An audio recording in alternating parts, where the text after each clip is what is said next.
तो formally I welcome to all of you. एडमित्री में बहुत स्वागत है आपका। और मैं एक टर्म यूज कर रहा हूँ आजकल, सत्याग्रही। तो ये सत्याग्रही जो शब्द है, आप सभी लोग खुद को म्यूट कर लें, अब दोबारा कहने की जरूरत ना पड़े। आप सभी से निवेदन है कि म्यूट कर लें खुद को। ठीक है। तो सत्याग्रही का सिंपल अर्थ है सत्य का आग्रह करना।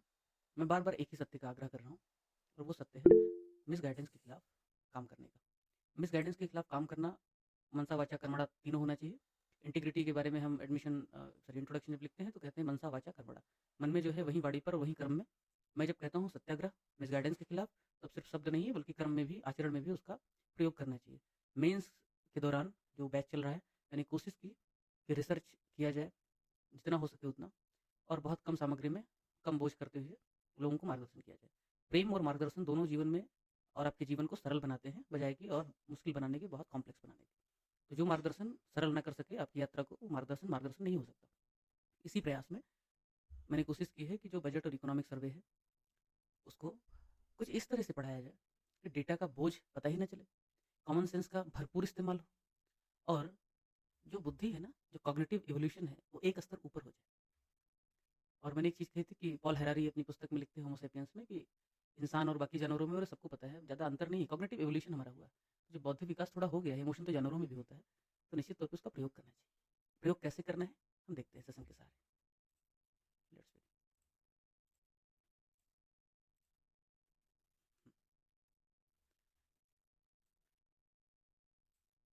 ये मेरा प्रचार ऊपर है, नीचे मेरा दर्शन कि भाई सत्याग्रह है, और उसके बाद ये टॉपिक 2024 का यूनियन बजट आया और इकोनॉमिक सर्वे आया उसके एक दिन पहले। अब किस तरह से पढ़ाई करनी है, उसके पहले वर्ड ऑफ विजडम मैं बोल चुका हूँ, उससे ज़्यादा बोलने की ज़रूरत नहीं। ये प्रोग्राम क्यों है और किसके लिए, ये दो बातें बोल देता हूँ।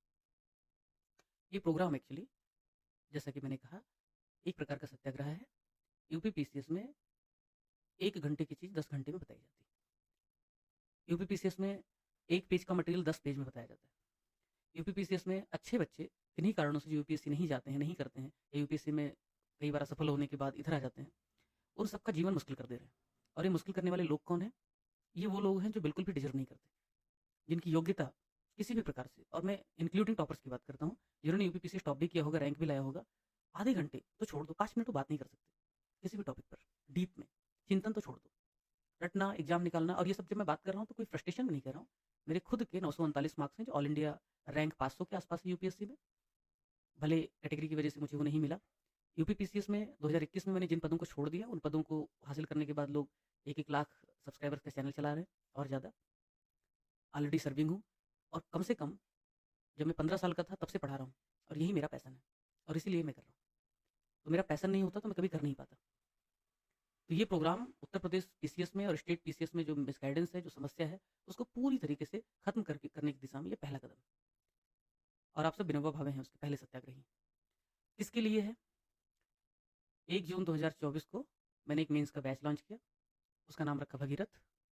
और वो मोक्ष के लिए था, मिसगाइडेंस के। उसी क्रम में ये प्रीलिम का बैच है जिसका नाम है अस्तित्व। ये एग्जिस्टेंस जो है वो आपके जीवन का, आपके शरीर का नहीं है, बल्कि एग्जिस्टेंस या अस्तित्व की लड़ाई आपके जो एस्पिरेंट जीवन है आपका, उसके लिए है कि कितना जल्दी आपका अस्तित्व सार्थक होता है एक यूपीएससी या पीसीएस के एस्पिरेंट के तौर पर। तो सिविल सेवा में जो भी तैयारी कर रहे हैं उनका अस्तित्व सार्थक हो, इसके लिए मैंने इस बैच का नाम अस्तित्व रखा। मैं फिर से कहता हूँ कि एक एक शब्द या एक एक बात जो कुछ भी मैं कहता हूँ, मैं पूरी जिम्मेदारी लेता हूँ। इसलिए जब भी कुछ लिखता हूँ, जब भी कुछ कहता हूँ, तो उसका कुछ ना कुछ चिंतन तो होता ही है, भले वो सार्थक हो या कम सार्थक हो, कुछ भी बकवास नहीं करता। और मैं फिर से कह रहा हूँ कि अगले आने वाले 3 महीने 27 अक्टूबर तक जितने रिसर्च, जितना मार्गदर्शन, जितना बेहतरीन कंटेंट आपको मिलेगा, उत्तर प्रदेश पीसीएस के इतिहास में किसी ने नहीं किया है। और अगर किया है तो उस व्यक्ति को निश्चित तौर पर प्रणाम करूंगा। तो अस्तित्व बैच का जो 3 हिस्सा है, 3 पिलर है, उसमें से लॉजिकल गेसिंग पहला पिलर था, जिसका 1-2 वीडियो आपने यूट्यूब पर देखा होगा, और अधिकतर लोग जो आज यहाँ जुड़े हुए हैं वो उसी वीडियो की वजह से जुड़े हुए हैं। मुझे नहीं पता था कि वो वीडियो लोगों को इतना पसंद आएगा। दूसरा उसका जो हिस्सा था वो था टेस्ट, और वो टेस्ट थे टॉपिक वाइज, जिसके लिए पर्याप्त रिसर्च होता। और पर्याप्त रिसर्च किस आधार पर होता? यूपीपीसीएस के पीवाईक्यू के आधार पर, यूपीपीसीएस के पैटर्न के आधार पर, और यूपीपीसीएस के लिए जो कुछ भी रिलेवेंट है सिलेबस के हिसाब से उसके आधार पर। और तीसरा हिस्सा मेरे अपने गाइडेंस का था, अप्रोच बिल्डिंग का। उसमें करंट अफेयर भी है, उसमें बाकी चीज़ें भी। तो जो भी मित्र अस्तित्व बैच को ले चुके हैं या ऑलरेडी अभी लेंगे आने वाले दिनों में, उन सबको इस प्रकार की चीज़ें मिलने वाली हैं। ये पहला सेशन है, ओपन है और सबके लिए एक्सेसिबल है। एक चीज़ और, जब मैंने कहा मैं इनोवेशन करता हूँ, मैं रिसर्च करता हूँ, तो बजट और इकोनॉमिक सर्वे जब पढ़ाना हुआ, तो उसका सहारा मैंने हर तरफ से लिया और उसका एक बड़ा हिस्सा न्यूज़पेपर्स को बनाया। आपके सामने स्क्रीन पर आप सबको दिख रहा है ये पहला पेज दिख रहा है? जी सर। हाँ, तो यस सर। आप देख रहे हैं कि न्यूज़पेपर की कटिंग दिख रही है। अब कोई मुझसे कहेगा कि न्यूज़पेपर की कटिंग लेके मैं क्या कर रहा हूँ? अधिकतर लोग मार्केट में बजट का जो डॉक्यूमेंट है, पीआईबी पे पड़ा हुआ, सभी लोग म्यूट कर लीजिए खुद को, फिर से आग्रह करता हूँ। तो अधिकतर लोग क्या कर रहे हैं कि पीआईबी पे जो डॉक्यूमेंट पड़ा हुआ है गवर्नमेंट वेबसाइट पे कहीं पे भी, बजट का जो भी डॉक्यूमेंट है उसको उठाएंगे और कथा की तरह बाँच देते हैं। इस मत में, इस हेड में इतना करोड़, इस हेड में इतना करोड़, यहाँ पे ये, और कहते हैं देखो एक ही वीडियो में, ग्रैंडफादर वीडियो में, ग्रैंडमदर वीडियो में, ये है वो है, सब खत्म हो गया। अरे भाई, you are not just the narrator, you are not just the announcer कि भाई उद्घोषणा आपने कर दिया और खत्म हो गया। आप मार्गदर्शक अगर हैं, अगर आप सच्चे अर्थों में टीचर हैं, तो ये भूमिका बहुत गहरी है। ये भूमिका विश्वामित्र होने की होती है, ये भूमिका वशिष्ठ होने की होती है, ये भूमिका आपका मार्गदर्शन करने के लिए अ, हड्डियां गला देनी पड़ती है। तो मैंने न्यूज़पेपर को क्यों आधार बनाया, उसके पीछे पहला कारण, जो न्यूज़पेपर्स होते हैं स्पेशली भारत के जो लीडिंग न्यूज़पेपर्स हैं, उसमें बिजनेस अखबार भी हैं, उसमें हिंदू और एक्सप्रेस भी हैं। वो क्या करते हैं, उनकी अपनी एक टीम होती है और वो टीम जैसे ही बजट आता है, उसके एक एक सेक्टर पर, एक एक अनाउंसमेंट पर, एक एक प्रोविजन पर बहुत डीपली रिसर्च करती है और रिसर्च करने के बाद, एक्सपर्ट से बात करने के बाद वो स्टोरी लिखते हैं। ऐसा मैं क्यों कह रहा हूँ? क्योंकि 2-3 लोगों को मैं जानता हूँ, जो इंडियन एक्सप्रेस में काम करते हैं और उनके काम करने का तरीका, किस तरीके से एक आर्टिकल लिखने के लिए वो दिन भर काम करते हैं। और ये आसान बात नहीं है मित्रों। एक आर्टिकल लिखते हैं, पूरा दिन काम करते हैं उसके लिए। तो जब कोई पूरा दिन एक आर्टिकल पे काम करेगा, एक पर्टिकुलर अनाउंसमेंट पे काम करेगा, उसका रिसर्च, उसकी समझ कितनी बेहतर होगी। बजाय इसके कि डॉक्यूमेंट में जो लिखा हुआ है, एक लाइन उसको पढ़ करके आप सब समझ लो। एक तो ये कारण है। दूसरा कारण कैसे है कि जो एनालिटिकल माइंडसेट है, जैसे मैंने कहा कॉग्निटिव इवोल्यूशन, बौद्धिक जो विकास है आपका, वो तभी होता है जब आप चिंतन करते हैं। और चिंतन करने के लिए हर लिहाज से सोचना पड़ता है। अगर आप बजट के डॉक्यूमेंट में जो कुछ भी लिखा है उसकी सपाट बयानी कर लेंगे, सीधा-सीधा पढ़ लेंगे, तो आप क्या ही चिंतन कर पाएँगे।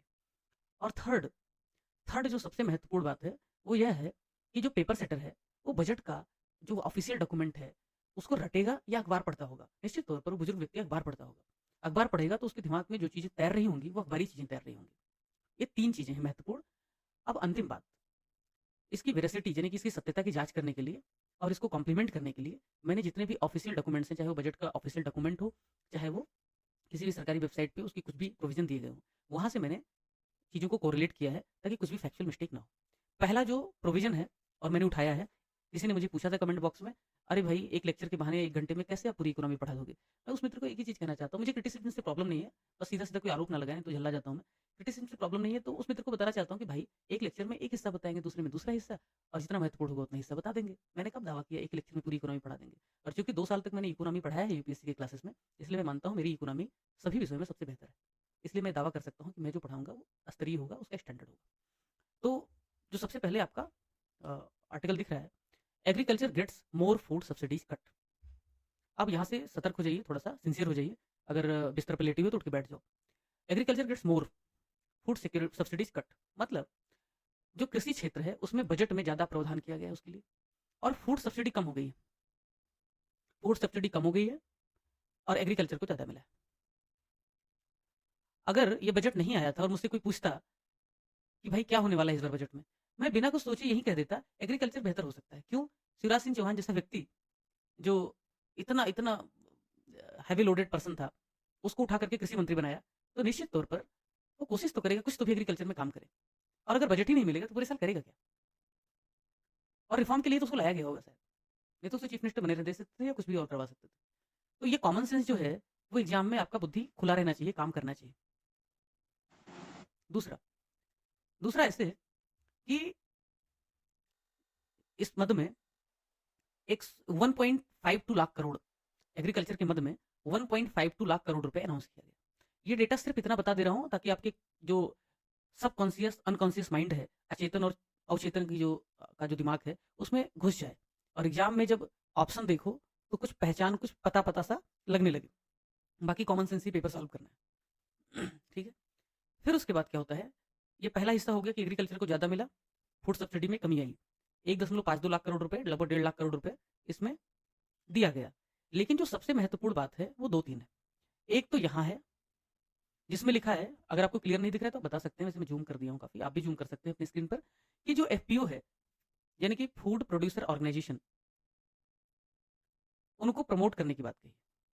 अब सवाल यही बन जाता है सीधा सीधा कि पिछले साल पहली बार ठीक से officially food producer organisation Bharat में, पूरे भारत में कुछ 10,000 या कितने थे वो बनाने की बात की गई थी। 10,000 या 10 लाख, एक बार डेटा देख लेना, 10 लाख ही होगा शायद, 10,000 क्या ही होगा, उतने एफपीओ बनाने की बात की गई थी। तो सबकी इच्छा थी कि एफपीओ को कितना पैसा मिलेगा, लेकिन एफपीओ को पर्याप्त पैसा मिला नहीं इसमें। तो सवाल आ सकता है कि एफपीओ क्या है, कितने एफपीओ बनाने की घोषणा की गई थी पिछले बजट में, और अगर इसके लिए कोई अनाउंसमेंट होगा तो वो सवाल आ सकता है। दूसरा सवाल आ सकता है कि एग्रीकल्चर में चूंकि इन्वेस्ट जो इजाफा हुआ है तो टोटल कितना हुआ है, और आपको भी मैं दिखाऊंगा किस तरीके से सवाल पूछा जा रहा है।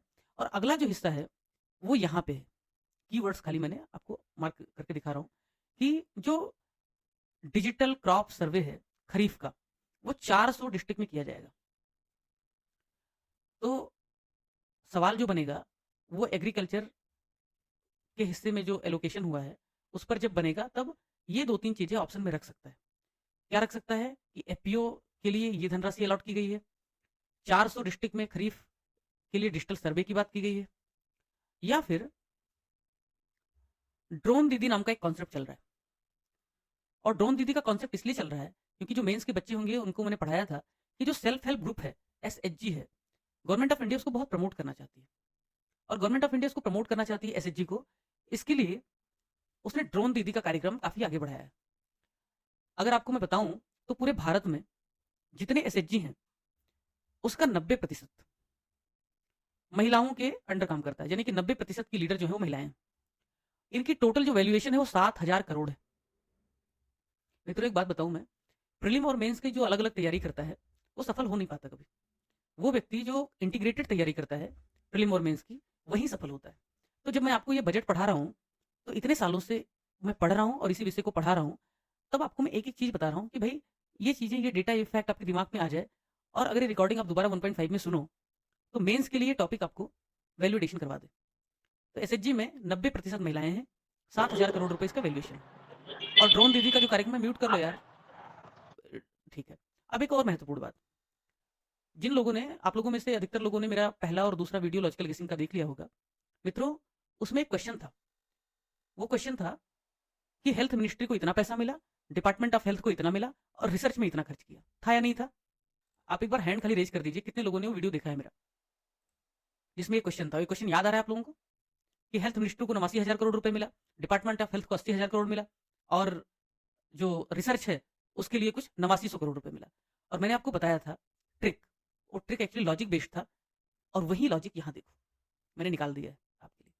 ये कह रहा है मित्रों यहाँ पर, for the department of agricultural research and education, दिख रहा है ना, डिपार्टमेंट ऑफ एग्रीकल्चरल रिसर्च और एजुकेशन को 9,900 करोड़ रुपए मिले। अब मित्रों मुझे बताओ कि 9,900 करोड़ रुपए मिले हैं कितने का? ये टोटल है 1.53 लाख करोड़ का, क्योंकि पूरे एग्रीकल्चर को ही 1.5 लाख करोड़ मिला है, और 1.5 लाख करोड़ रुपए का ये जो है कितना है, 9,941 करोड़ रुपए। कितने प्रतिशत हुआ? जो सीसेट वाले हो फट से बताए मुझे, बताओ कितना प्रतिशत हुआ? लगभग 6% हुआ मित्रों, 6-7% के बीच। तो अगर यही ऑप्शन आपके एग्जाम में आ जाता कि 1.5 लाख करोड़ रुपए एग्रीकल्चर मिनिस्ट्री को दिया गया है इस बजट में, और दूसरा ऑप्शन आता कि रिसर्च के लिए 15,000 करोड़ रुपए दिया गया, अब कॉमन सेंस लगाते जो मैंने लगाया था कि भारत में 10% हिस्सा सिर्फ रिसर्च में देंगे, ये लगता है फिजिबल है? दे पाएंगे क्या? इतनी क्षमता है भारत की क्या? 6% दे दिया, बहुत ज्यादा है। और उसके बाद मित्रों कह रहा है कि जो फर्टिलाइजर है, फर्टिलाइजर मतलब उर्वरक, उसमें 34% कमी की गई है सब्सिडी में। इसके अलावा जो फूड है, यहां दिख रहे हैं ना, मैं गोला मार रहा हूं सब, ये जब लाइव देखना वीडियो, इसको बाद में जब रिकॉर्डेड देखना तो इसी पे ध्यान जाए, पूरा पढ़ने की जरूरत नहीं है, मैंने पढ़ा है आपके लिए, बहुत घंटों दिया है इसके लिए। और जो फूड डिस्ट्रीब्यूशन सिस्टम है जिसको आप पीडीएस बोलते हो, सस्ता राशन, उसमें भी कटौती कर दी गई है, 2,21,000 करोड़ से 2,13,000 करोड़ रुपए कर दिया गया। इसके अलावा 10,000 करोड़ रुपए जो कीमत है उसको स्थिर कैसे रखना है ताकि महंगाई रुकी रहे, उसके लिए दिया गया। यहां लिखा है 10,000 crore to the price stabilisation fund. अब सवाल आ सकता है सीधा सीधा, प्राइस स्टेबलाइजेशन फंड क्या है? जो सस्ते माल वाले होंगे वो खाली बता देंगे कि प्राइस स्टेबलाइजेशन फंड में 10,000 करोड़ रुपए दिया गया, लेकिन मैं आपको बताऊंगा कि प्राइस स्टेबलाइजेशन फंड है क्या।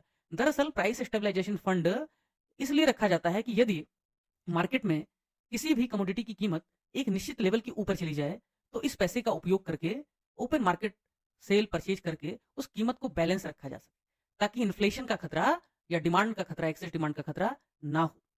मित्रों, ये जो मैंने बताया ये तो बहुत सामान्य सी चीज थी, सामान्य सा परिचय था। असली बात देखिए आप इधर नीचे,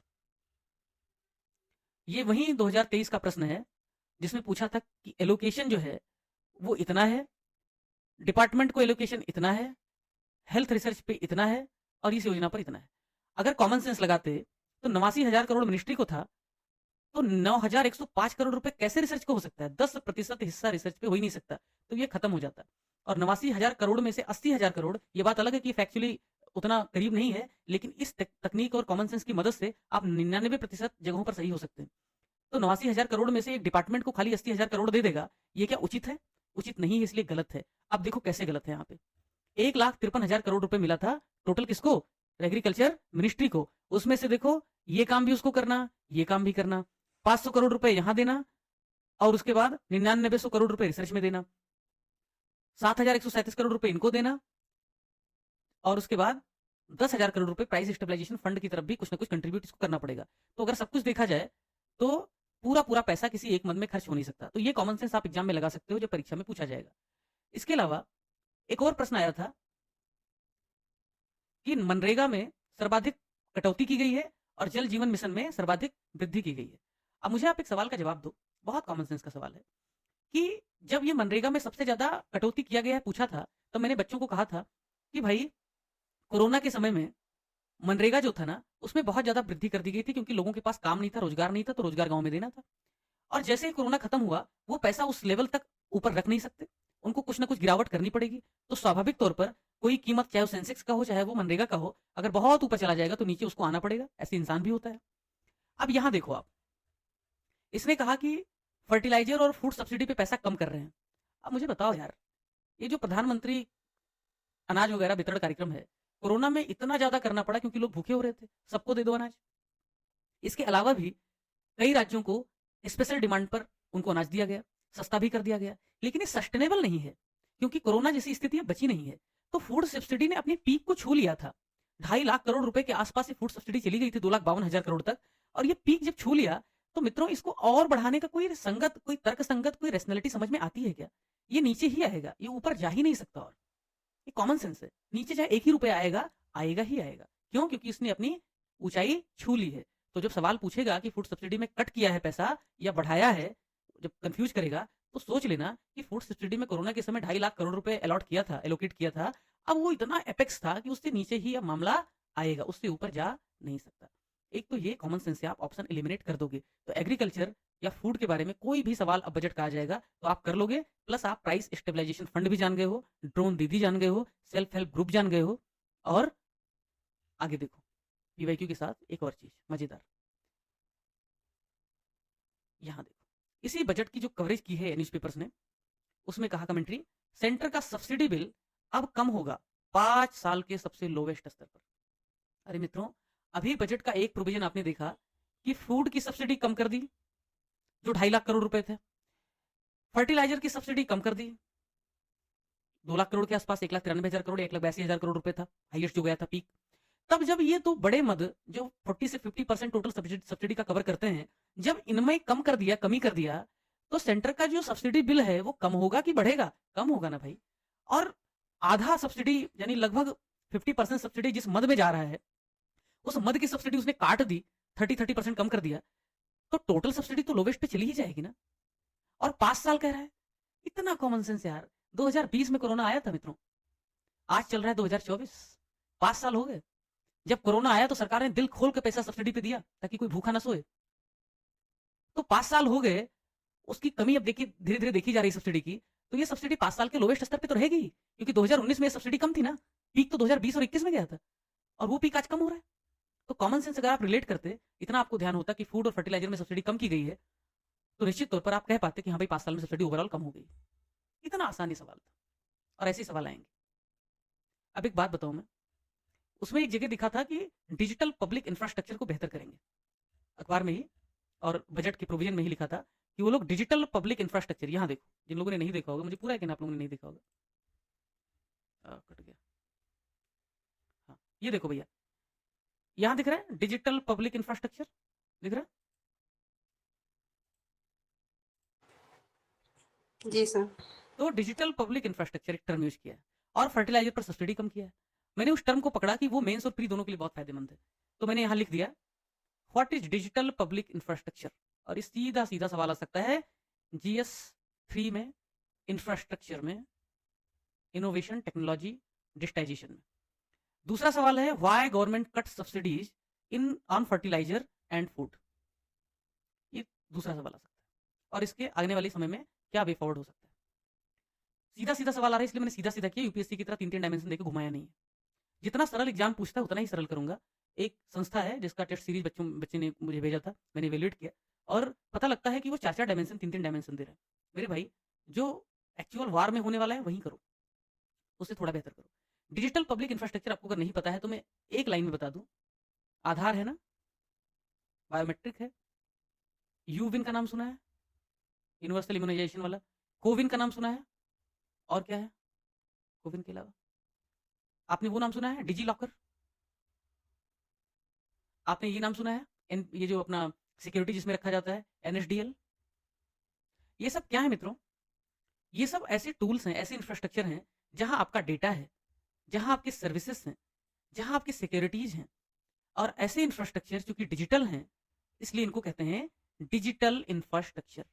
पर मित्रों, ये डिजिटल हैं इसलिए डिजिटल कहते हैं, ये इंफ्रास्ट्रक्चर है इसलिए इंफ्रास्ट्रक्चर कहते हैं, पर ये किसी प्राइवेट किसी की बपौती नहीं है, ये पब्लिक का है, सबको यूज कर सकता है, इसलिए पब्लिक भी है। डिजिटल पब्लिक इंफ्रास्ट्रक्चर, ये तो डिजिटल पब्लिक इंफ्रास्ट्रक्चर ऐसा इंफ्रास्ट्रक्चर, ऐसी अवसंरचना जो डिजिटल तकनीक के माध्यम से आम जनता को, पब्लिक को बुनियादी सुविधाएं, सेवाएं तथा उनके डेटा को सिक्योर और स्टोर करने के लिए तैयार की जाती हैं, तथा डिजिटल और ई गवर्नेंस में मदद मिलती है, डिजिटल पब्लिक इंफ्रास्ट्रक्चर कहलाती है।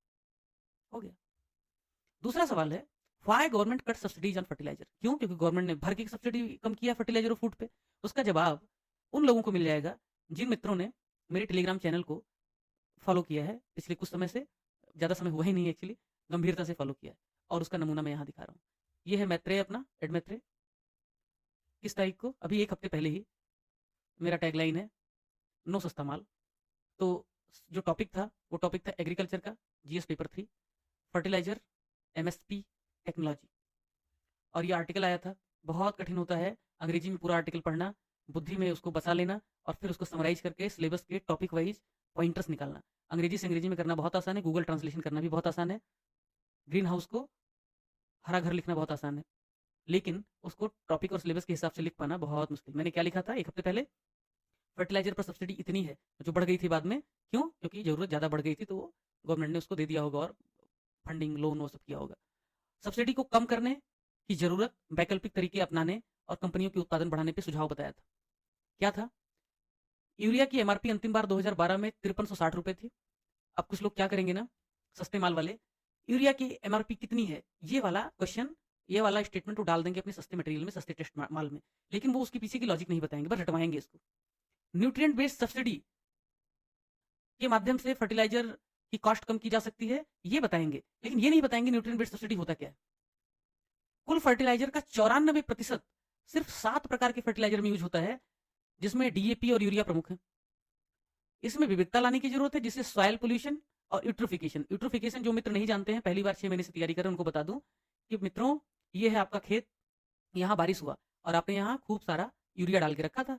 जब ये पानी आया ना, बारिश हुआ ना, तो ये बारिश से यूरिया ये घुल गया, और ये खेतों से निकल करके, क्योंकि सारा जो यूरिया था वो पौधे ले नहीं पाए थे, तो कुछ यूरिया निकल करके तालाब में गया, ये है तालाब, इससे नदी में गया, नदी से समंदर में गया, तो नदी भी प्रदूषित हुई, तालाब भी, और ये भी। तो नदी में जो फर्टिलाइजर है उसको न्यूट्रिएंट बोलते हैं, उसकी मात्रा बढ़ गई, जिसकी वजह से जो जलकुंभी आपको पता होगा, जो भी यूपी वाले होंगे, जलकुंभी जैसी चीज़ें बहुत ज़्यादा बढ़ जाती हैं और उसी को कहते हैं शास्त्रों में या एनवायरनमेंट की भाषा में एल्गल ब्लूम। Algal Bloom. तो कई बार एनवायरनमेंट में सवाल आ जाता है। मैं कहता हूँ, जो तैयारी होती है वो तैयारी कॉम्प्रिहेंसिव होती है, कि एक सिरा पकड़ो और पूरा सिरा निकाल करके लेके चले जाओ। जब मैं इंटरव्यू की तैयारी कर रहा था तो मुझसे लोगों ने कहा, स्पेशली एक वायरल हुआ था कोई शॉर्ट विकास सर का, उसमें वो कहते हैं कि अच्छा इंटरव्यू वही होता है जिसमें छात्र अपने हिसाब से इंटरव्यू चलाता है। और ये कोई बहुत बड़ी बात नहीं थी, हर स्मार्ट छात्र ऐसा करता है। मित्रों, आपको जानकर के आश्चर्य होगा कि इंटरव्यू का जो पहला सवाल था चेयरपर्सन का, वो था ग्रेजुएशन के सब्जेक्ट से फिजिक्स से, और मैंने उनको इमीडिएट जवाब दिया, सॉरी सर मैं भूल चुका हूँ। ताकि वो उस पर कोई और सवाल ऐसा ना करे कि मैं सॉरी बोलूँ, मुझे नहीं आता। सॉरी मुझे नहीं आता बोलने से अच्छा है मुझे बहुत समय हो गया, मैं भूल चुका हूँ। और फिर उसके बाद में जो इंटरव्यू चला, उसमें अगर उन्होंने कोई एक बात की होगी तो मैंने कुछ ऐसा जवाब दिया होगा जिससे उसका अंतिम सिरा उनको बहुत प्रिय लगे। जैसे उन्होंने मुझसे पूछा कि भारत में सबसे बड़ी समस्याएं क्या है। मैंने कहा, चूंकि मैं शहरों में रहता हूँ इसलिए शहर में जो अजनबीपन और अकेलापन है, जो एकाकीपन की पीड़ा है, वो मुझे बहुत बहुत परेशान करती है। तो ये शहर की सबसे बड़ी समस्या में से एक लगता है। और जैसे उन्होंने एकाकीपन देखा, एकाकीपन सुना, फिर मैंने अंतिम लाइन जोड़ा, बुजुर्गों की स्थिति इसमें और भी ज्यादा खराब है। और जैसे बुजुर्ग बोला, उनका अगला सवाल था बुजुर्ग पे। क्यों? क्योंकि मुझे पता था बुजुर्ग पे बोलेंगे, पूछेंगे तो मैं छक्का मारूंगा। तो मित्र, ऐसे ही पढ़ाना भी होता है कि आप एक सिरा पकड़ो सिलेबस का, टॉपिक का, और उसी के सहारे पूरा सब कुछ आप समझा जाओ, और वो बोरिंग भी नहीं होता है। नए विकल्प क्या हो सकते हैं कि भाई, वाटर सॉल्युबल फर्टिलाइजर, जिसको WSF बोलते हैं, पानी में जो बहुत आसानी से घुल जाता है और तुरंत पौधे उसको सोख लेते हैं, उसको लेके आओ। WBS फर्टिलाइजर का लगभग 70% हिस्सा फसल ग्रहण कर लेते हैं, जबकि सामान्य फर्टिलाइजर जिसमें यूरिया आता है सीधा सीधा, उसका 35%। एक नया फर्टिलाइजर चला है जिसको कहते हैं लिक्विड फर्टिलाइजर। तो लिक्विड फर्टिलाइजर का अगर हम उपयोग करेंगे तो जितना 100 किलो अगर लिक्विड फर्टिलाइजर लगाएंगे 100 लीटर, तो 90 लीटर सीधा सीधा फसल उसको ले लेंगे। मित्रों, ये मैंने क्यों बताया?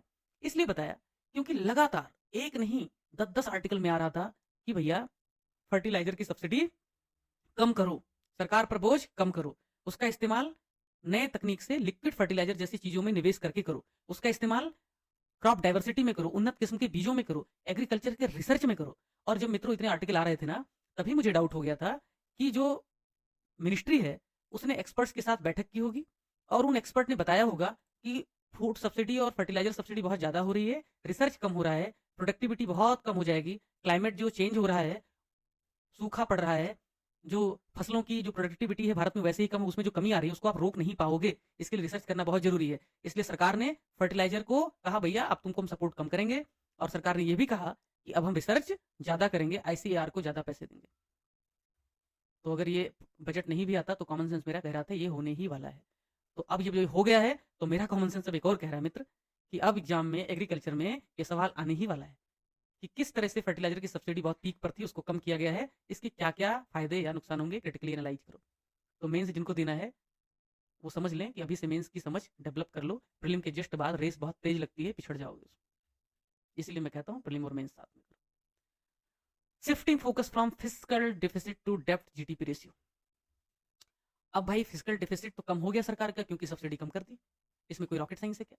अगला सवाल उसमें पूछ सकता है PCS की, भाई फर्टिलाइजर पे सब्सिडी कम कर दिया है और भारत का फिस्कल डिफिसिट कम हो गया। अरे बुद्धिमान भाइयों, जब फर्टिलाइजर पे सब्सिडी कम होगी या किसी भी चीज पे सब्सिडी कम होगी किसी बड़े मत पर, तो फिस्कल डिफिसिट अपने आप कम हो जाएगा, क्योंकि फिस्कल डिफिसिट यानी राजकोषीय घाटा का मतलब ही है कुल खर्च माइनस कुल आमदनी, खत्म। लेकिन अब डेप्ट GDP रेशियो अब को सरकार टारगेट कर रही है।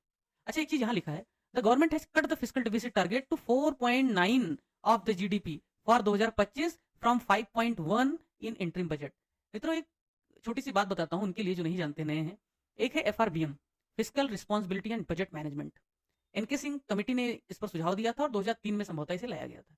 इसके अनुसार जो पार्लियामेंट है वो राज्यों का और केंद्र का कुल बजट घाटा, कुल राजकोषीय घाटा कितना हो सकता है, इसको तय करेगी, और राजकोषीय घाटा फिस्कल डिफिसिट टोटल जो तय करेगी उसको पालन करने की कोशिश करेगी।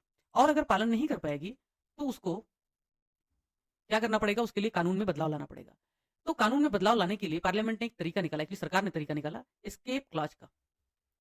उसने क्या किया कि महामारी आ जाए, युद्ध हो जाए, या कोई बड़ा इकोनॉमिक चैलेंज आ पड़े, तो हम फिस्कल डिफिसिट के टारगेट को लांघ सकते हैं, उसका उल्लंघन कर सकते हैं।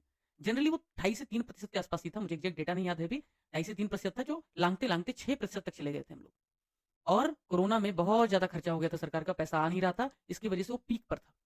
मित्रों, लेकिन सरकार ने फिजिकल प्रूडेंस, एक शब्द है जो अंग्रेजी माध्यम के छात्र हैं तो ध्यान दें, फिजिकल प्रूडेंस शब्द का इस्तेमाल जरूर करना एग्जाम में, या राजकोषीय विवेक, जो हिंदी माध्यम के छात्र हैं वो ध्यान दें, इस टर्म का इस्तेमाल जरूर करना है जब फिजिकल डेफिसिट या फिजिकल पॉलिसी पे सवाल आए। राजकोषीय विवेक, इसका पालन करते हुए क्या किया है, अब 5.1% का जो शुरुआती टारगेट था उसको 4.9 किया है। तो फैक्चुअल सवाल यहां से भी बन सकता है कि जो फिजिकल डेफिसिट है वो सीधा सीधा नहीं पूछेगा कि 5.1 से 4.9 किया है, क्योंकि उसको भी पता है आप लोग इंसान हो, आप लोग 1000 पेज पढ़ के आने वाले जानवर नहीं हो।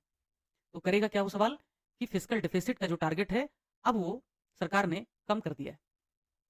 आप समझ सकते हो, सब्सिडी कम हुई है तो टारगेट भी अपने आप नीचे आ जाएगा। लेकिन डेब्ट टू जीडीपी रेशियो अब भी चिंता का विषय है, बहुत चिंता का विषय। मित्रों, 2022 के या 21 के डेटा के हिसाब से भारत का टोटल डेब्ट टू जीडीपी रेशियो लगभग 81% है।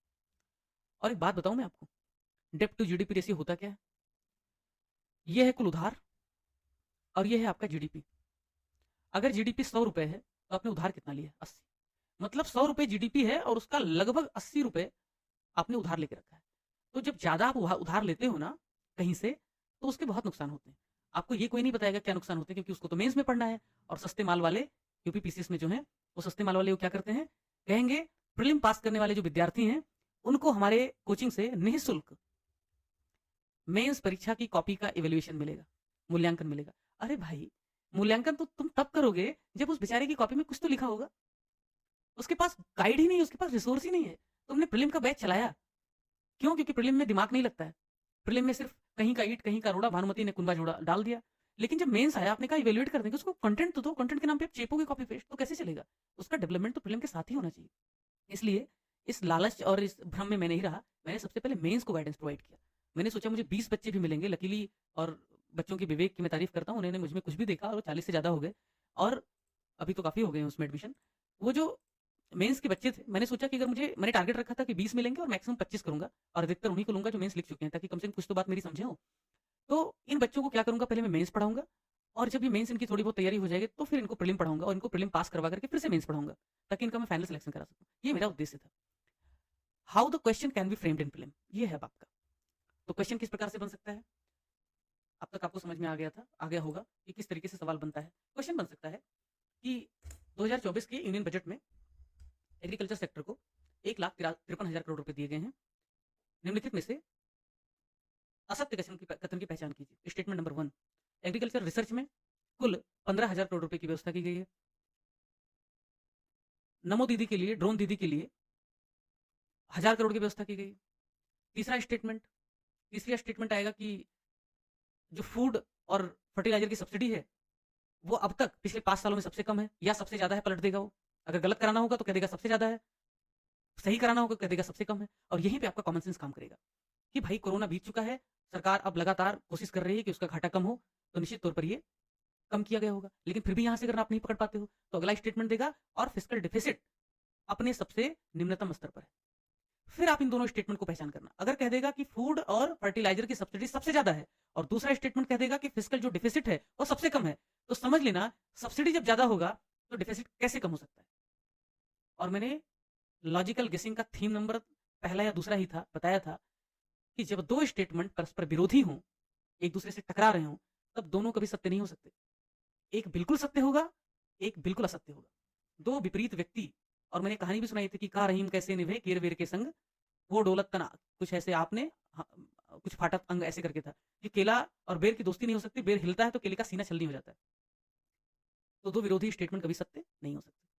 तो ध्यान रखना इसको रियल एग्जाम में, और ऐसे क्वेश्चंस कम से कम मैं हर टॉपिक पे 15-15, 20-20 दूंगा ताकि आप प्रैक्टिस कर सको। तो ये पहला जो एग्रीकल्चर का टॉपिक था वो खत्म होता है। अब आता है इन्वेस्टमेंट। इससे रिलेटेड में थोड़ा सा 10 सेकंड लेकर के पूछ ही लो, अगर किसी का कुछ सुझाव सर है। Actually this is very good question, but इस लेवल का क्वेश्चन आता नहीं है यहाँ पे यूपीपीसीएस में।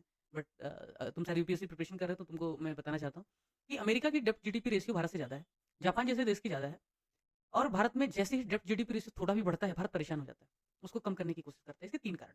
पहला कारण यह है कि भारत में जो कर्जा लिया जाता है ना, वो कर्जा अधिकतर रेवेन्यू एक्सपेंडिचर पे चला जाता है। जो कैपिटल एक्सपेंडिचर है उस पर खर्चा कम होता है। पिछले 3 सालों से सरकार ने कैपिटल एक्सपेंडिचर पे अपने खर्च बढ़ाए हैं, और अभी पीक पे हो गया, हाईएस्ट पे हो गया। दूसरा कारण ऐसे है कि मेरे पास मान लो 100 रुपए है, एक सबसे अच्छा उदाहरण देके बताता हूँ। मान लो अर्पण मेरे पास 100 रुपए हैं, मैं 50 रुपए उधार ले सकता हूँ, ठीक है। मेरा कितना हुआ डेब्ट टू जीडीपी रेशियो, लगभग 50%, ठीक है। लेकिन तुम्हारे पास सिर्फ 20 रुपए है और तुम 10 रुपए उधार ले लोगे, तुमने भी 50% लिया। चुनौती यहाँ आती है, तुम्हारे पास अब बाकी चीजों को खर्च करने के लिए, बाकी चीजों पर खर्च करने के लिए, या तुम्हारे पास दुनिया को दिखाने के लिए सिर्फ 10 रुपए बचे, जबकि मेरे पास 50 रुपए बचे। एब्सोल्यूट टर्म में अमेरिका की जीडीपी कुछ 18 ट्रिलियन डॉलर के आसपास, या 20 ट्रिलियन या उससे भी ज्यादा है। जापान की जीडीपी भी भारत से ज्यादा है, अभी तो थोड़ा गैप कम हुआ है लेकिन फिर भी ज्यादा है, तीसरे नंबर की अर्थव्यवस्था। भारत की जीडीपी उनकी तुलना में काफी छोटी। जब भारत की जीडीपी छोटी है तो भारत अगर उधार लेगा अपनी जीडीपी की तुलना में थोड़ा ज्यादा, तो क्या होगा, हमारे लिए मैनेज कर पाना मुश्किल हो जाएगा बाकी खर्च। और एक तीसरा सबसे जो बुरा कारण है, सबसे हास्यास्पद है, जिसको लेकर के आपको पता होगा, जो ब्रिक्स वाले हैं ना, अपनी ब्रिक्स जो ग्रुप है, इन लोगों ने इसका अल्टरनेटिव ढूंढ निकाला है। वो कारण कैसे, आपने मूडीज का नाम सुना है, आपने इसका स्टैंडर्ड एंड पुअर्स का नाम सुना है, ये सब क्या है, रेटिंग एजेंसी है। ये सब रेटिंग एजेंसी है। ये लोग क्या करते हैं पता है, ये इतने हरामी हैं, सॉरी टू से, लेकिन इतने कमीने हैं कि जैसे ही भारत जरा सा भी लोन लेगा, जरा भी कर्जा लेगा, या भारत का फॉरेक्स थोड़ा भी कम होगा, या भारत का सब्सिडी थोड़ा ही बढ़ेगा, या भारत का रेवेन्यू एक्सपेंडिचर थोड़ा भी बढ़ जाएगा, ये इमीडिएटली भारत की रेटिंग गिरा देते हैं। इमीडिएट भारत की जो रेटिंग है, सॉवरेन जो रेटिंग होती है एक कंट्री की, वो तुरंत डाउन कर। अमेरिका कितना भी लोन ले, अमेरिका ने चीन का जितना लोन ले लिया है, भारत ने तो उतना टोटल लोन लिया ही नहीं कभी। अमेरिका अकेले चीन का इतना ज्यादा ट्रिलियन ऑफ डॉलर में उधार है। तो जैसे ही भारत थोड़ा भी लोन लेगा, अरे भाई अभी आप म्यूट कर लो यार, क्यों कर रहे हो ऐसा। तो मुझे म्यूट करना पड़ेगा क्या, आप म्यूट कर लो, क्यों कर रहे हो ऐसा। तो भारत जैसे भी थोड़ा सा लोन लेगा, या भारत के खर्च ज्यादा बढ़ेंगे, फिस्कल डेफिसिट जैसे ही थोड़ा सा बढ़ेगा, immediately Standard and Poor's, Moody's जैसे संस्थान जो रेटिंग एजेंसी है, भारत की रेटिंग डाउन कर देंगे। भारत, रूस, ब्राजील, साउथ अफ्रीका जैसे जो राष्ट्र हैं विकासशील, इनको लगा कि भाई हमारे साथ तो भेदभाव हो रहा है, क्योंकि जैसे ही रेटिंग गिरती है वैसे ही हमारे पास जो इन्वेस्टमेंट है वो कमाता है, इन्वेस्टमेंट कमाएगा तो कोई भी राष्ट्र परेशान हो जाएगा। तो इन लोगों ने कहा हम चलो एक अल्टरनेट अपना ब्रिक्स का कुछ तो भी रेटिंग एजेंसी बनाएंगे, तो उस पर बात चल रही है। प्रियंका तुम सवाल पूछना चाहती हो कुछ, क्या पूछो प्लीज।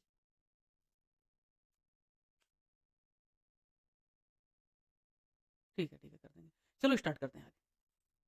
देखो यार, मैं फिर से कह रहा हूँ, मैंने 2 साल तक इकोनॉमी पढ़ा है और इकोनॉमी मेरा प्रिय विषय है। बजट और इकोनॉमिक सर्वे के सहारे ही मैं आपको इकोनॉमी उस लेवल तक करा दूंगा ताकि आप यूपीएससी मेंस भी आराम से लिख सको। अरे मैं बहुत ईमानदारी से कह रहा हूँ, वो धीरे धीरे सेशन के बाद आपको समझ में आ जाएगा। लेकिन ये बहुत मुश्किल है कि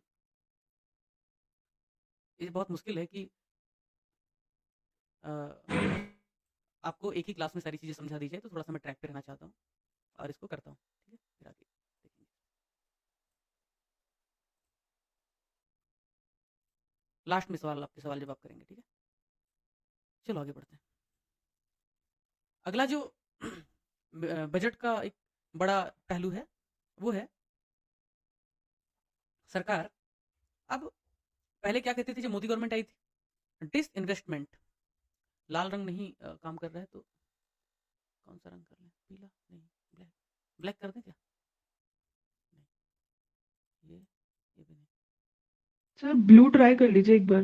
ब्लू मेरे पास है ही नहीं यार, भाई ये लाल से काम चला लो यार, आज कल देखूंगा मैं कहीं, ठीक है। मैं वर्ड फाइल पे पढ़ा रहा हूँ, वर्ड फाइल पे पढ़ा रहा हूँ, पीडीएफ नहीं तो ऑप्शन मिलता। तो भारत जो है, जो मोदी गवर्नमेंट आई थी, मोदी 1, तो उसमें डिस इन्वेस्टमेंट करेंगे, उससे करके इतना पैसा जुटाएंगे लाखों करोड़, वो टारगेट अब गवर्नमेंट छोड़ रही है। अब government private sector, screen share है सब। स्क्रीन शेयर है बाबा ऑलरेडी, नहीं दिख रहा है क्या सौम्या। नहीं दिख रहा सर, कुछ नहीं दिख रहा। दिख रहा है सर, दिख रहा है सर। हमें तो स्क्रीन दिख ही नहीं रही है। विजिबल नहीं है सर, स्क्रीन वो विजिबल डाटा नहीं के है। प्रॉब्लम नहीं दिख रहा सर, नहीं दिख रहा अभी सर। अच्छा दिख रहा है सर, वो डाटा नेट की प्रॉब्लम होगी। देख लो भैया, नहीं, नेट का इशू नहीं है सर, वैसे दिख दिख नहीं रहा है। है सर, दिख तो रहा है। कुछ को दिख रहा है कुछ को नहीं दिख रहा है, तो फिर तुम लोग तय कर लो क्या करना है। स्क्रॉल करके आप देखिए दिख रहे हैं, स्क्रीन नहीं दिख जिन्हें रही नहीं दिख है। रहा वो एक बार लीव करके वापस से ज्वाइन करें। चलो मैं ही एक बार अभी किसी ने स्क्रीन शेयर की थी, उसकी वजह से हट गया वो। हाँ एक बार हटा के ना दोबारा लगा दी। शेयर करिए। बताओ भैया। दिख रहा है सर, आप देख दिख रहे रहा है, हैं, दिख रहा दिख रहा है डन सर। सर। हाँ यस सर, दिख रहा है। अब देखो भैया, एक बजट में एक प्रावधान किया गया इस बार, बहुत बहुत इंपॉर्टेंट है, ध्यान रखना, बहुत इंपॉर्टेंट है, क्योंकि घंटों की रिसर्च के बाद मैंने पैटर्न नोटिस किया कि यूपीपीसीएस इस तरीके के सवाल पूछता है। तो पहले आपको इसके बारे में बताते हैं, बजट के प्रावधान के बारे में, फिर दिखाते हैं यूपीपीसीएस ने कैसे सवाल पूछा है। गवर्नमेंट, और मैंने कहा था कि बजट के सहारे, वो उस मित्र का नाम नहीं याद आ रहा है मुझे, शायद हिमांशु थे या कौन था, कोई होगा, जिसने कहा था कैसे पढ़ाओगे इकोनॉमी तुम बजट के सहारे। तो बताना चाहता हूँ कि गवर्नमेंट ने कहा है कि इक्वलाइजेशन लेवी हम विड्रॉ कर रहे हैं। 2% का जो था, किस पे था मित्रों? ई कॉमर्स कंपनीज पे, वो हम कम कर रहे हैं। गूगल को अब नहीं भैया, गूगल नहीं, ई कॉमर्स मतलब अमेजन वगैरह, ठीक है। तो मित्रों क्या हुआ कि अब इकोनॉमी चूंकि मुझे पढ़ाना है इसके सहारे, तो शॉर्ट में आपको बताना चाहता हूँ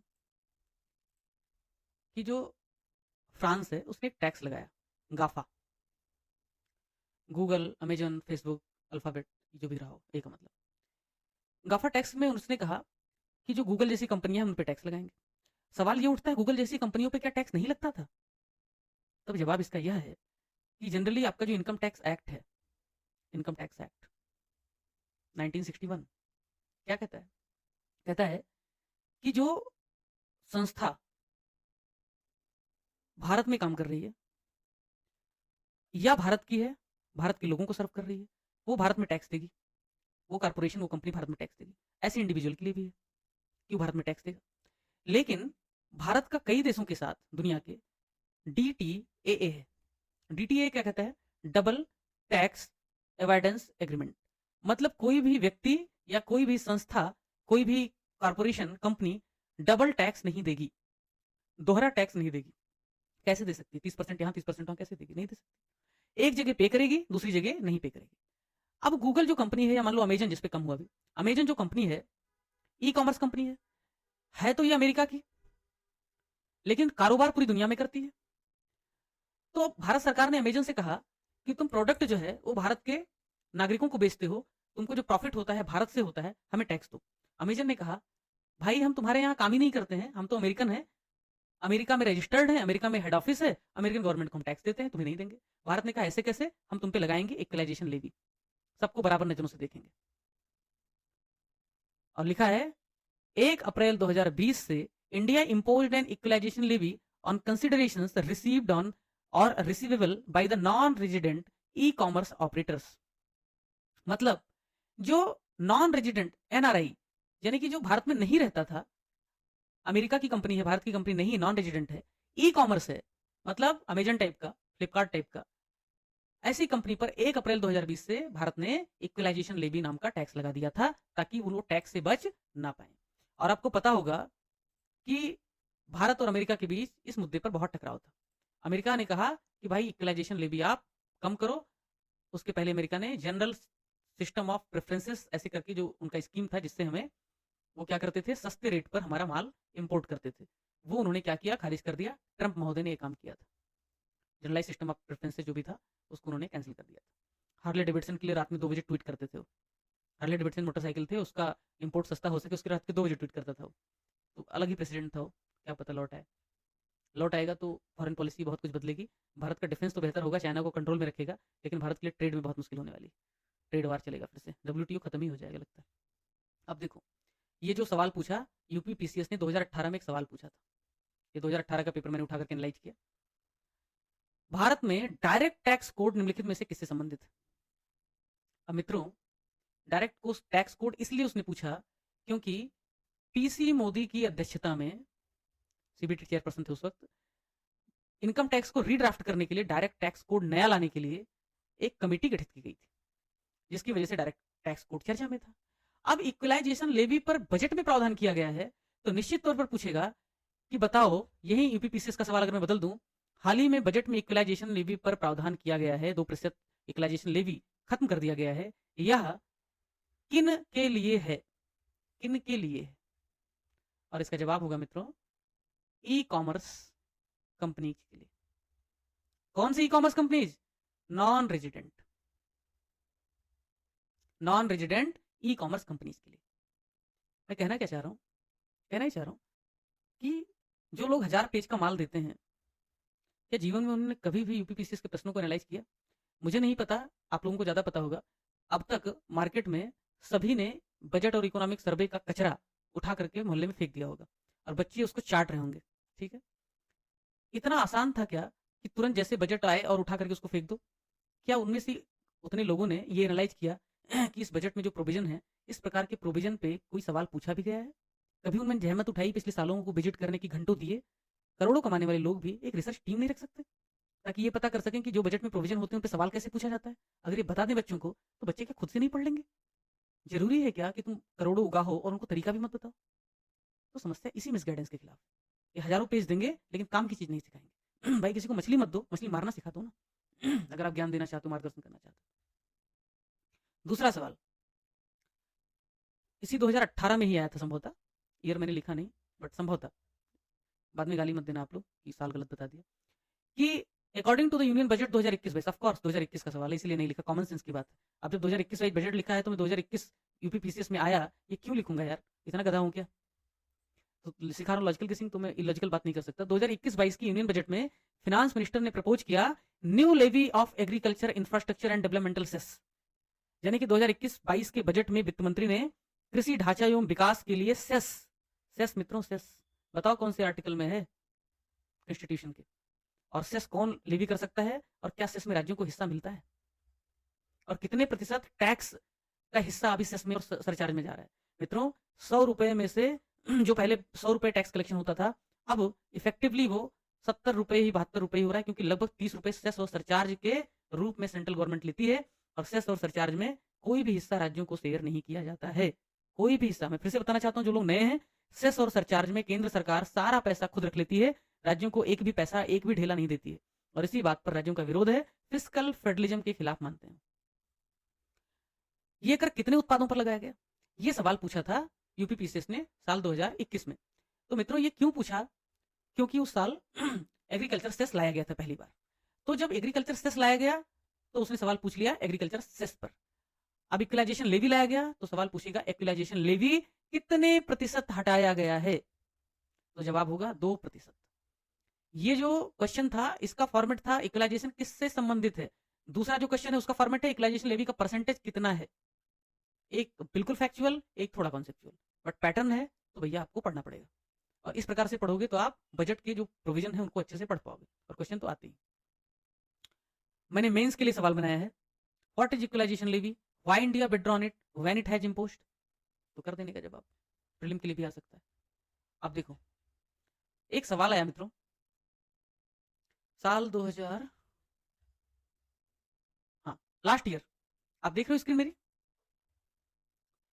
साल 2023 में ये पूछा गया केंद्रीय बजट 2023-24 में कुल खर्चा, टोटल एक्सपेंडिचर, टोटल आउटले जो हुआ उसमें से कौन सा सही नहीं है?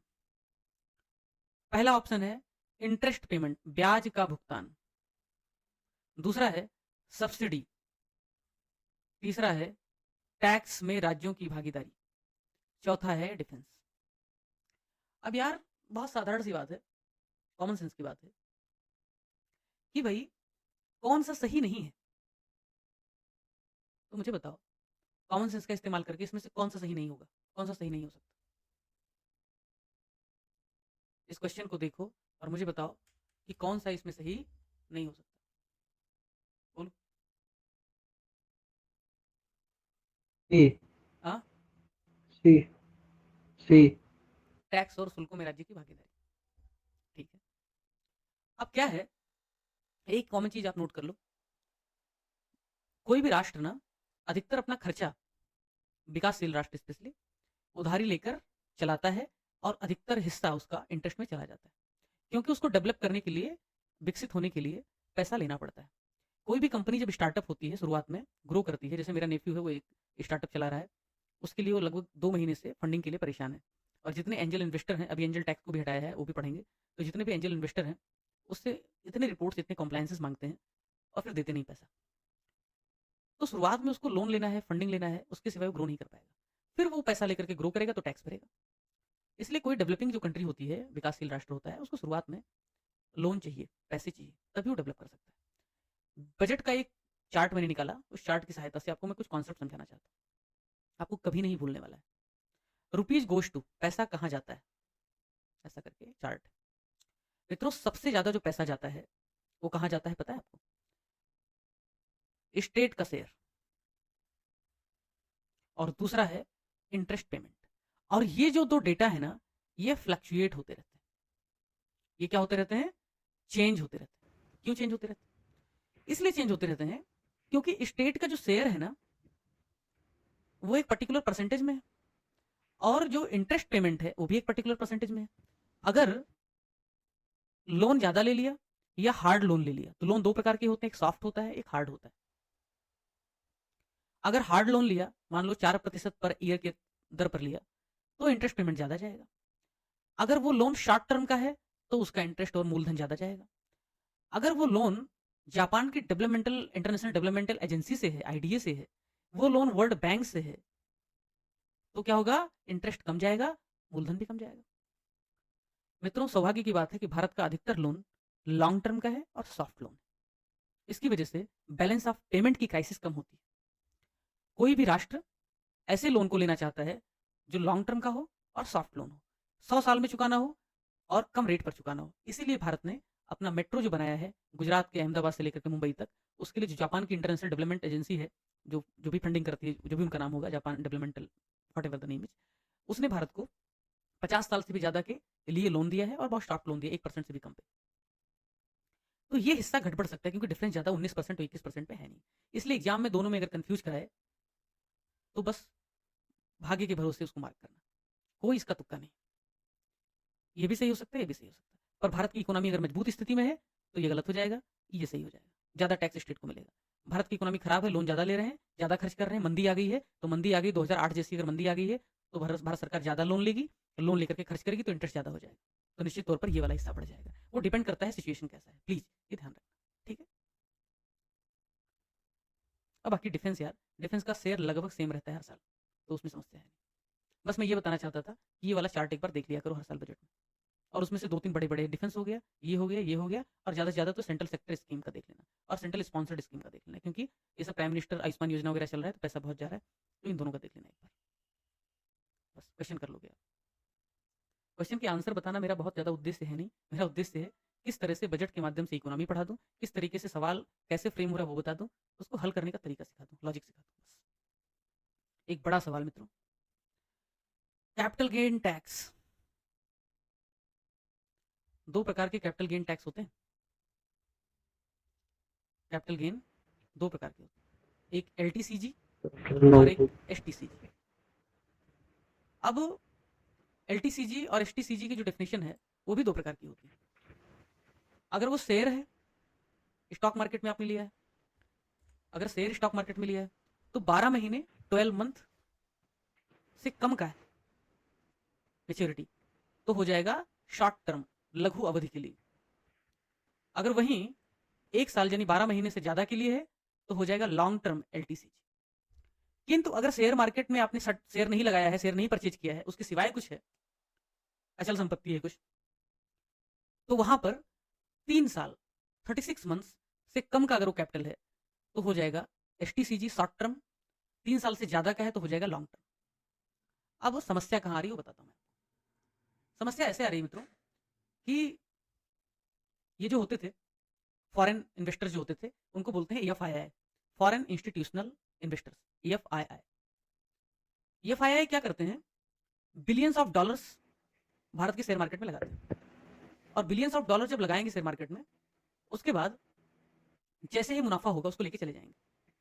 और चूंकि लॉन्ग टर्म जो है कैपिटल गेन शेयर में 1 साल का ही, 1 साल से ज्यादा का होता है, तो जैसे 1-1.5 साल होता है वो भाग जाते हैं लेके पैसा, और हमारे यहाँ फिर से आउटफ्लो होना शुरू हो जाता है, डॉलर की कमी हो जाती है, इसकी वजह से रुपया फिर से डिवैल्यूड हो जाता है, डिवैल्यूएशन हो जाता है। ये कॉन्सेप्ट तो पता ही होगा, डिमांड और सप्लाई का कॉन्सेप्ट तो आप सबको पता होगा कि भाई जिस चीज की डिमांड ज्यादा होगी वो महंगा होगा, जिस चीज की डिमांड कम होगी वो सस्ता होगा। तो जो डॉलर है जब शेयर मार्केट से निकालेंगे उसकी डिमांड ज्यादा हो जाएगी तो महंगा हो जाएगा, रुपया सस्ता हो जाएगा तो रुपया बेचारा कमजोर हो जाएगा, और इसी को कहते हैं रुपए का डिवैल्यूएशन हो रहा है, डिप्रिसिएशन हो रहा है, सॉरी रुपए का डिप्रिसिएशन हो रहा है, और बड़ा ह्यू एंड क्राई होगा। जब रुपया कमजोर होगा, उसका डिप्रिसिएशन होगा, तो इसका नुकसान क्या होगा? इसका नुकसान होगा कि मान लो डॉलर महंगा है, रुपया सस्ता है। तो फिर $1 इज इक्वल टू पहले जो 70 रुपए था वो अब $1 इज इक्वल टू 80 रुपए हो जाएगा। तो मान लो बाहर से हमें सोना मंगाना है, बाहर से परफ्यूम मंगाना है, लेदर के बैग मंगाने हैं, पेट्रोलियम मंगाना है, तो पहले हमें 70 रुपए देने पड़ते थे, हमें 80 रुपए देने पड़ेंगे। तो हमें 80 रुपए देने पड़ेंगे और हमारा ज्यादा डॉलर बच जाएगा। तो फॉरेक्स रिजर्व जो फॉरेन रिजर्व है उस पर भी विपरीत प्रभाव पड़ सकता है। और यही वजह है कि जब रुपए का डिप्रिसिएशन होता है, रुपया कमजोर होता है, डॉलर की कमी हो जाती है, तब रिजर्व बैंक ऑफ इंडिया अपने फॉरेन रिजर्व में से फॉरेक्स से डॉलर निकाल करके झोंक देता है। और ऐसा करता है वो इसलिए ताकि स्टेबिलिटी बनी रहे डॉलर और रुपए के बीच में। और ऐसा रोकने के लिए, इस तरीके की स्थिति रोकने के लिए इकोनॉमिस्ट जो सुझाव देते हैं उसको कहते हैं करेंसी कन्वर्टेबिलिटी और कैपिटल कन्वर्टेबिलिटी। मतलब कि जो हमारा करेंसी है वो पूरी तरीके से डॉलर में किस तरीके से परिवर्तित हो जाएगा, बदल जाएगा, ये दिखाएगा कि किस तरीके से वहां पे फ्लक्चुएशन कम होगा। मार्केट के आधार पे उसको चलने दो। इकोनॉमी का थोड़ा सा डीप कॉन्सेप्ट है जो यूपीएससी में पूछा जाता है, यहाँ नहीं पूछा जाएगा। सिर्फ मैंने कहा था कि आपको कुछ कुछ मैं अवेयरनेस करवा दूंगा, अवेयर करवा दूंगा ताकि आपको समस्या ना हो। आप इतना समझ लो, ये सब कहानी बताने के पीछे एक ही कारण है कि जब बजट आया 23 तारीख को, जैसे बजट में पता चला लॉन्ग टर्म कैपिटल गेन को बढ़ा दिया गया है, शॉर्ट टर्म कैपिटल गेन को भी बढ़ा दिया गया है। 12.5% कर दिया शॉर्ट टर्म कैपिटल गेन 10 से, तो ये फैक्ट हो गया आपके एग्जाम के लिए। 15% जो लॉन्ग टर्म कैपिटल गेन था उसको बढ़ा के 20% कर दिया, ये हो गया आपके फैक्ट एग्जाम के लिए। वैसे ही शेयर मार्केट धड़ाम हो गया, क्रैश कर गया। क्यों? क्योंकि फॉरेन इंस्टीट्यूशनल इन्वेस्टर को लगने लगा कि अब उनको 15 रुपए पहले जो टैक्स देना पड़ता था अब 20 रुपए देना पड़ेगा, तो भागने लगे। तो शेयर मार्केट की गिरने का ये कारण था। ये आपको मैंने इसीलिए कौन सा आज रोक दूं, रहने तो कल बताऊं या फिर और आगे बढ़ूं? 1 घंटे ज्यादा हो गए, बोर हो गए होगे। तेज करते हैं सिर्फ उन पे लगता है या फिर जो एडवर्टीजमेंट फेसबुक और गूगल वगैरह पे चलते हैं या यूट्यूब वगैरह पर, उन पर भी लगता है? देखो मित्र, आपका नाम क्या है? अरबाज खान। हाँ, अरबाज खान। अरबाज जी, जो फ्रांस ने गाफा टैक्स लगाया, गाफा में गूगल भी था, अमेजन भी था, फेसबुक भी था, ठीक है। भारत ने इसी तरह से इक्वलाइजेशन लेवी किया, इसी तरीके से डिजिटल टैक्स लगाया।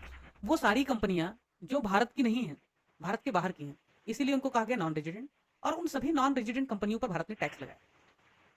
उसमें गूगल भी है, उसमें उसकी पेरेंट कंपनी अल्फाबेट भी है, उसमें अमेजन भी है, उसमें फेसबुक भी है, मतलब मेटा भी है। लेकिन अमेरिका के साथ जो भारत का नेगोशिएशन चल रहा था, अमेरिका के साथ जो भारत का टसल चल रहा था, वो गूगल को लेकर के नहीं चल रहा था, वो चल रहा था ई कॉमर्स कंपनियों को लेकर। इसकी वजह से अभी जो भारत ने बजट में इक्वलाइजेशन लेवी का टैक्स जो घटाया है 2%, वो सिर्फ ई कॉमर्स कंपनियों के लिए है, यानी इससे अमेजन फायदे में जाएगा, गूगल को कोई फर्क नहीं पड़ेगा। बात समझ में आया? Okay sir. हेलो हाँ भाई बोलो। जी सर, एक बार कैपिटल गेन टैक्स को थोड़ा सा और ब्रीफ में बता दीजिए, थोड़ा सा। ठीक। एसटीजी, सीजी और एलटीसीजी वाला। बिल्कुल। तो देखो भाई, कैपिटल गेन 2 प्रकार का होता है, एक छोटा एक बड़ा, एक शॉर्ट टर्म एक लॉन्ग टर्म। शॉर्ट टर्म और लॉन्ग टर्म की जो परिभाषा है वो शेयर मार्केट के लिए अलग है और शेयर मार्केट के अलावा अलग है। शेयर मार्केट मतलब आपने कोई शेयर खरीदा या डिवेंचर खरीदा, 1 साल तक अगर आप उसको अपनी जेब में रखते हो और फिर बेच देते हो, तो फिर क्या होगा? जो मुनाफा मिलेगा आपको, जो गेन होगा, उसे कहेंगे शॉर्ट टर्म कैपिटल गेन। 1 साल से ज्यादा अगर आप बेचोगे तो वो हो जाएगा लॉन्ग टर्म कैपिटल गेन। लेकिन अगर वहीं शेयर मार्केट की बजाय आपने कोई जमीन ले लिया 100 रुपए में और आपने 3 साल के पहले उस जमीन को बेच दिया 150 रुपए में, तो 3 साल के पहले बेचोगे तो कहलाएगा शॉर्ट टर्म कैपिटल गेन, और 3 साल के बाद बेचोगे तो कहलाएगा लॉन्ग टर्म कैपिटल गेन। ये है एसटीसीजी और एलटीसीजी, और सरकार इस पे लगाती है टैक्स। शेयर मार्केट पे शॉर्ट टर्म के लिए कर दिया है 12.5%, लॉन्ग टर्म के लिए कर दिया है 20%, जो पहले 10 और 15% रिस्पेक्टिवली थे। Got it?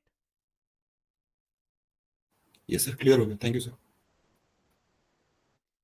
चलो भाई, फिर लेट्स कॉल ऑफ, कल मिलते हैं, ठीक है? कल शायद ओपन सबके लिए ना रहे, तो करते हैं, ट्राई करेंगे सबके लिए ओपन रहे। कैसा लगा मैं पोल करवाऊंगा, बताना कमेंट बॉक्स में, आपकी कोई अगर क्वेरी हो। इन्वेस्टमेंट आज ही खत्म कर दे अनुग्रह। अब लोग भी थक रहे हैं ना, 1.25 घंटे हो गए हैं, तो बोर हो जाते हैं और भी बात देता है लोगों की। कर देंगे नेक्स्ट सेशन में। कोई दिक्कत नहीं है। आप लोगों को समझ में आ रहा है ना, कोई दिक्कत है, कोई डाउट है क्या? ये वो कौन लोग हैं जो जिनको सेशन बोगस और बकवास लगता है, तो मुझे बताएं ना कैसे मैं बेहतर कर सकता हूँ। प्लीज रियली आप मुझे मैसेज करोगे तो मैं निश्चित तौर पे आपको हेल्प करूंगा, या आप मुझे सिखा देना कैसे करना है। Please do let me know. Sunil भैया आप म्यूट कर दो खुद को। राणा जी म्यूट करो।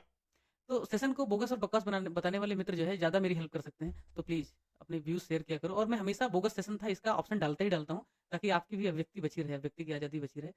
तो बोल की लब आज़ाद है तेरे, बोल जुबा अब तक तेरी है। पर उसका उद्देश्य मुझे सिर्फ डिमीन करना या डिफेम करना नहीं होना चाहिए। ठीक है, उसका उद्देश्य कंस्ट्रक्टिव होना चाहिए। मिलते हैं फिर। शुभ रात्रि।